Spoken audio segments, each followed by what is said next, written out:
Hello and welcome to Walking the Earth podcast. You can find us online at WTEpodcast.com. Please subscribe to us on iTunes, SoundCloud, or Stitcher. I'm Mike Margulies. Today I am in Washington, D.C., and I'm joined here by Kate Glantz.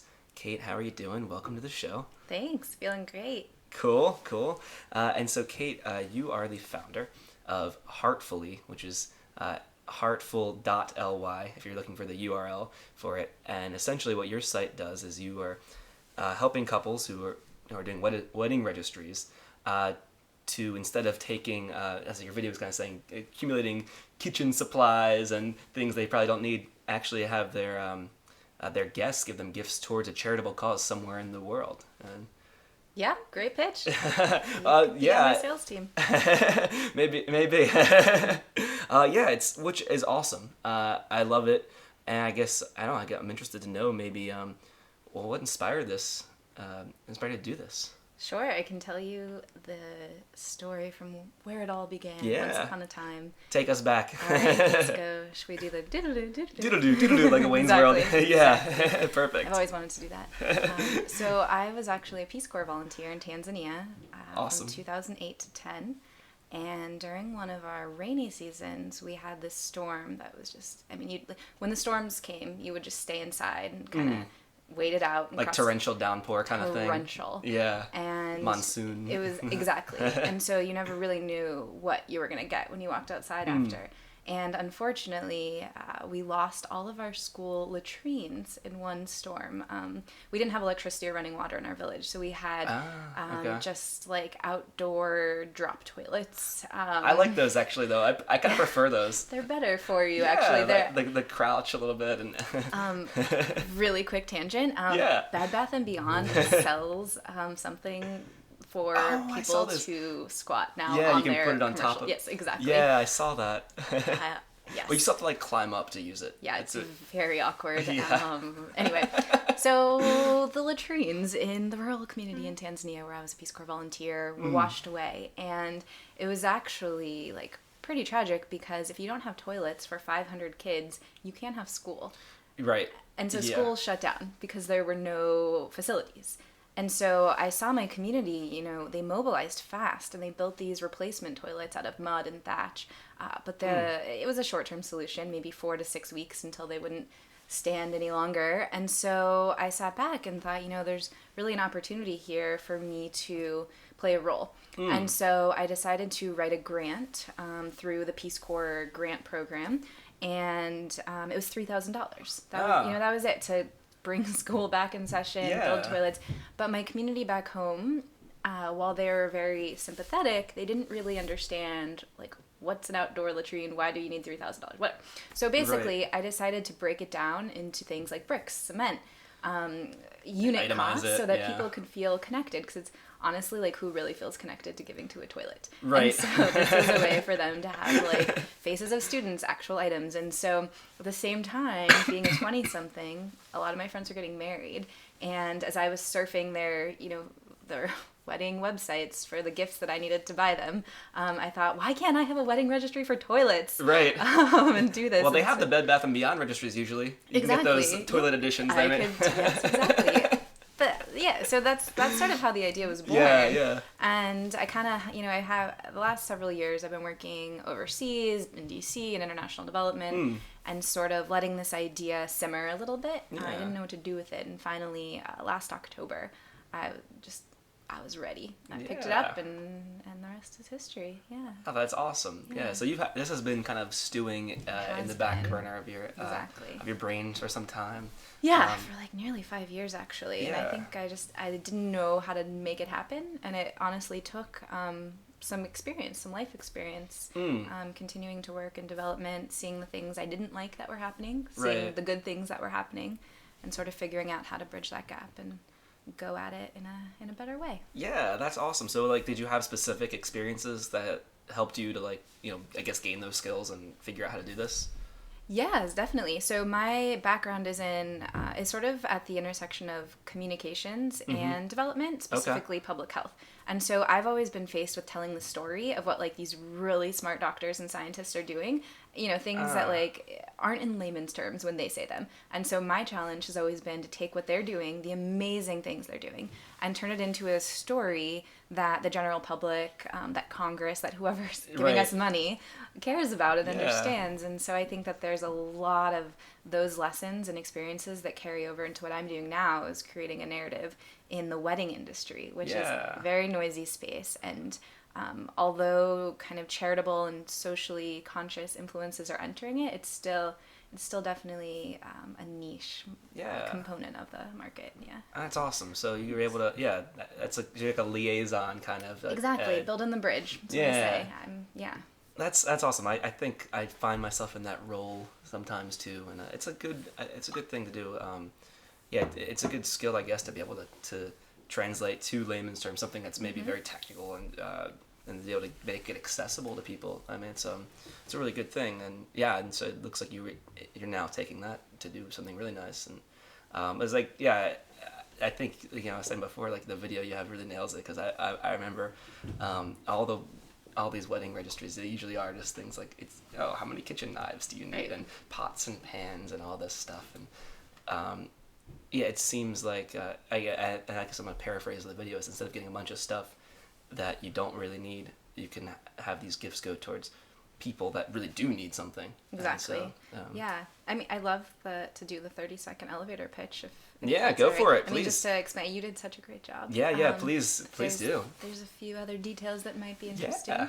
So, I mean, basically the idea is that we work with partners all over the world, with charities, with social enterprises all over the world, to take the really awesome small-scale infrastructure and development work that they're doing, and we turn that into projects that basically you and your fiance can adopt as a registry. And so instead of just writing a $50 check or whatever, Uncle Bob can actually choose to buy the bricks for the latrines or whatever, or he can buy the door frame, very specific things, so that your guests and your community are really connected to this thing that they're supporting. It's almost like it's a little cheesy, but like sort of I see it as like building a legacy of love that can grow with your marriage, and in that vein, the couple and their guests get updates as the project progresses, so they're kind of always keeping tabs and seeing how it's all going. That's awesome. Thanks. Yeah.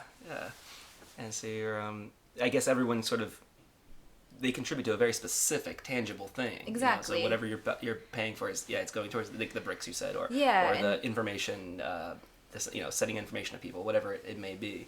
And so it's in the couple's hands to determine the actual project. Right now we have 5 couples who have registries, and they range from training to teach health workers community health workers in Tanzania to support people living with HIV in communities that don't really have doctors. So this is giving them the skills they need to help care for people in their own homes with HIV.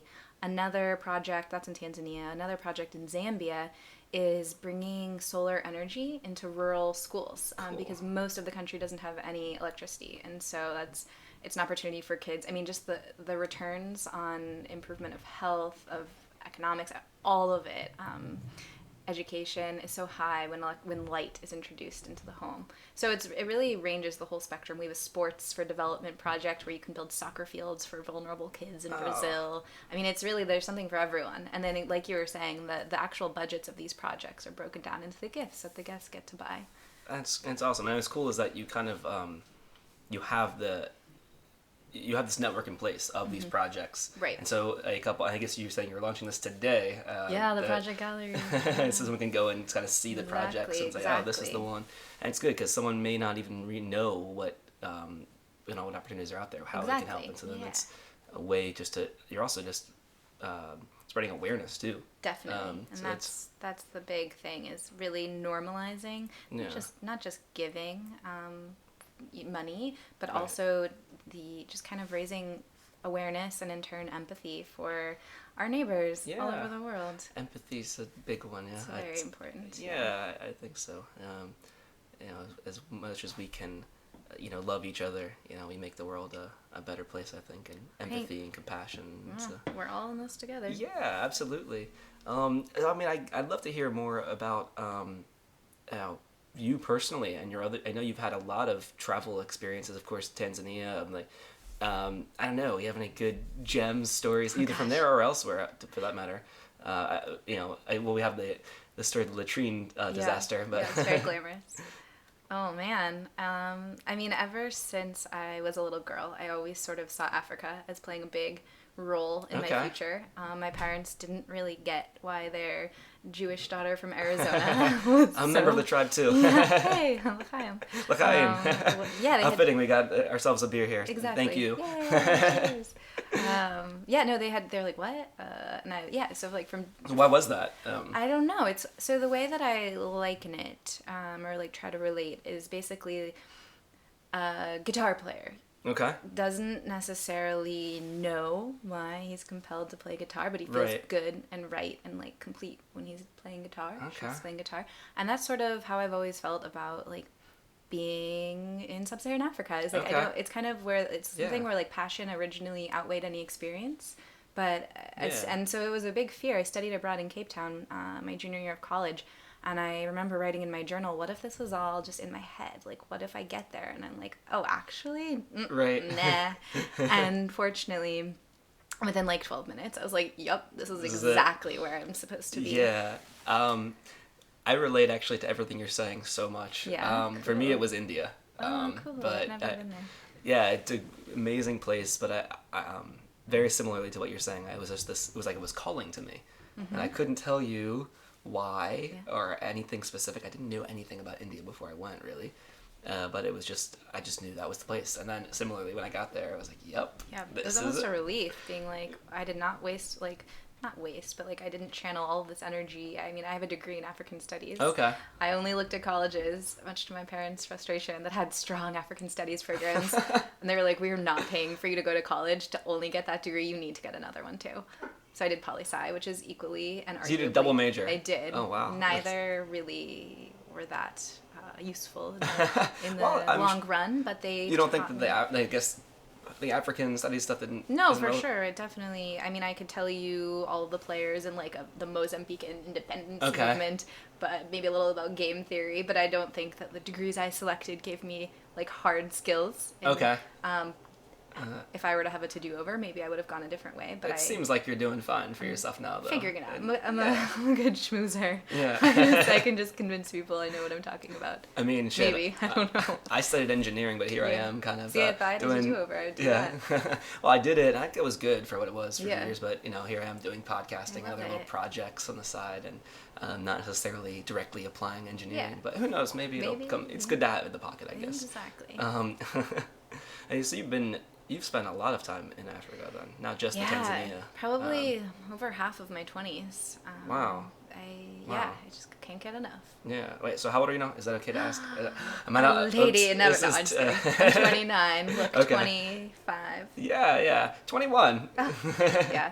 If you look closely, I definitely have the harsh sun, the little crinkles. But you spent half of it, so you spent, 5 years in Africa then? I was in Tanzania for 3.5 years. Okay. I was in Senegal for a year. I was in Cape Town for 6 months, and then I did a bit of travel. So. And these were all, were you always part of different projects or something? So you was Peace Corps, or you were studying? Cape Town, South Africa, I was study abroad, so that was just sort of training wheels. Yeah. But after I finished up with Peace Corps, I didn't want to leave. I spoke the language. I loved the country. I loved the people. And I figured... What language do you speak in Tanzania? Swahili. Swahili, okay. Mm-hmm, so you speak Swahili? Fluent. I do, fluently. Oh, wow. I'm a little That's rusty impressive. now. It's been a while, but... That's pretty awesome. But yeah, there was not a single person in my village that spoke English. And so you had to. And I'm like a chatty lady. And so I was like, well, I better effing learn quickly. Yeah. So I did. That's so cool, though. I bet when you can learn the language, you it learn so doors. Much, right? About the people and the culture. And probably yourself, too, ultimately. Definitely. Definitely, yeah. I mean, if you can ask a mama on the side of if you can greet someone, first of all, you're in. I mean, it's as simple as that. And then just being able to see if people are totally trying to swindle you, or there's just cultural nuances that you learn that come with a language and living in a place. Oh yeah, the culture and the language really go together. And I never really picked up fully fluently any like the language. Like you know, a little bit of Thai that I learned, or a little bit of Hindi. I could see even from that little bit, like how the culture and the intersection of the culture and the language, Right. you know, just the way things are phrased. Exactly. It tells you a lot about Yeah.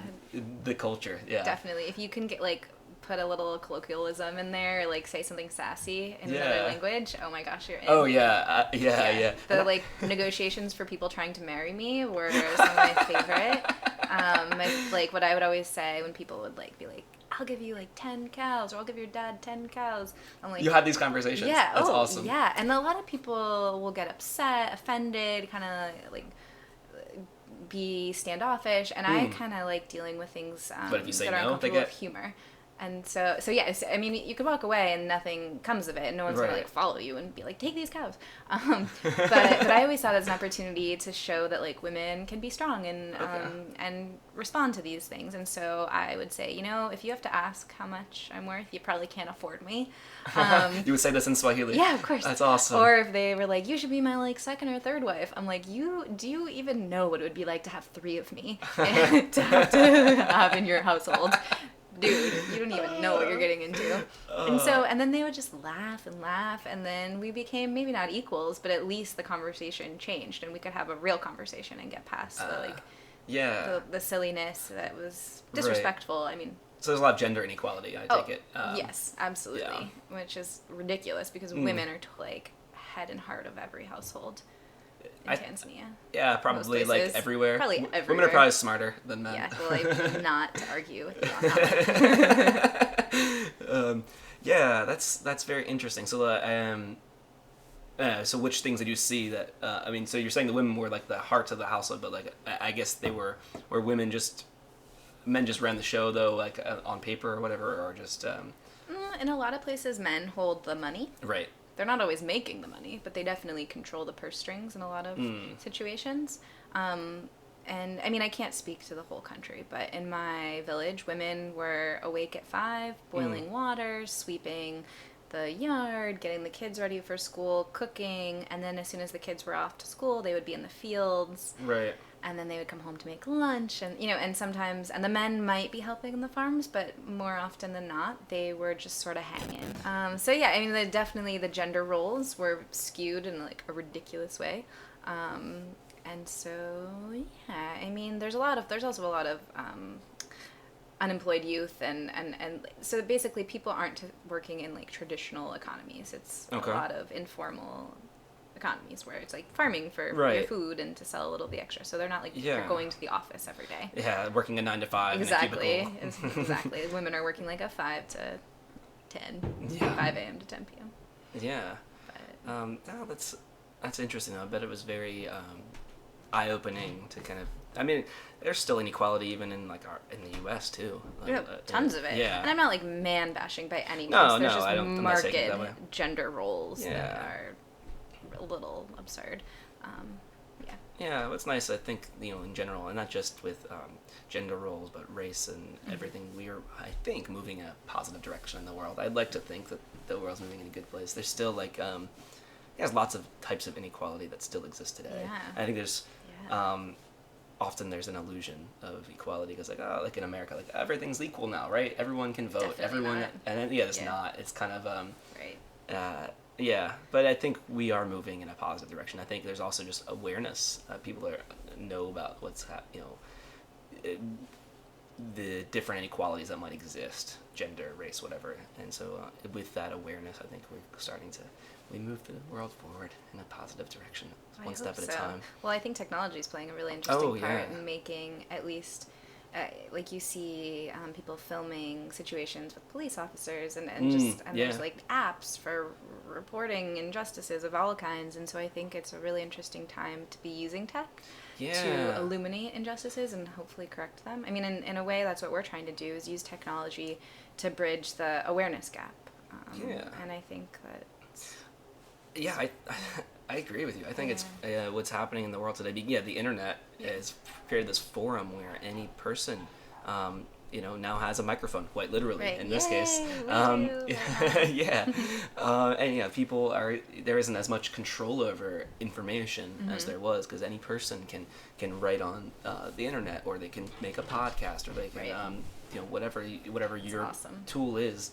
But yeah, stories are getting out there. People, and I think we're also just becoming more aware of all the different types of things that are happening around us, and so with that awareness and that some of the veils are lifted nowadays, and it's a very exciting time. It's a very exciting time in this world, I think, and the internet is a huge thing. Hopefully, I think positive. Very cool. Well, let's see. I'm gonna ask you a question. There's a question I lied to you before this. There's one prepared question that I ask people. And what I'd like to know from folks is, what's something that you'd like to do in your life that you haven't done yet? Oh my gosh. Well, this is sort of off the beaten path of all of my international development aspirations. But I did, as I mentioned, I'm 29, so I created a 30 before 30 list. And all right. There's some pretty silly things on that list, and not all of them I'm comfortable talking about on there. Let's say one that you are comfortable about. Okay, so this one is so ridiculous. I want to milk a cow. All right. That is, I'm sure no one has ever told you that. No one. I've never heard that, actually. This is and it's like, in all of my forays with like wild animals and like random things that have happened with wildlife, I've never milked a cow, and I'm just very curious about what that would entail. So that's on my list. Having a picnic. All right. You never had a picnic? I've not had a proper picnic. I definitely have some pretty big life goals that I'd like to achieve, but like my 30 before 30, another thing that I recently So you have to do these like in the next year? Yeah, I have my list in the other room. All right. But another thing that I did recently accomplish, I graffitied something. All right. What did you graffiti? Yeah. I mean, it's not that cool. I was at an art studio. I was like a drinking and art thing. Yeah. And I was like a lot of glasses of wine in. And so I asked the guy working there if I can paint on the wall. And he's like, yeah. And so I tried to paint a topless lady, because I didn't even try to. It's just like she just looked better topless. Okay. And they told me that I couldn't. I think most women do. They painted over it. Yeah. Touche. But no, they wouldn't let me. They said no nipples were allowed. So. Uh-oh. Free the nip. Yeah.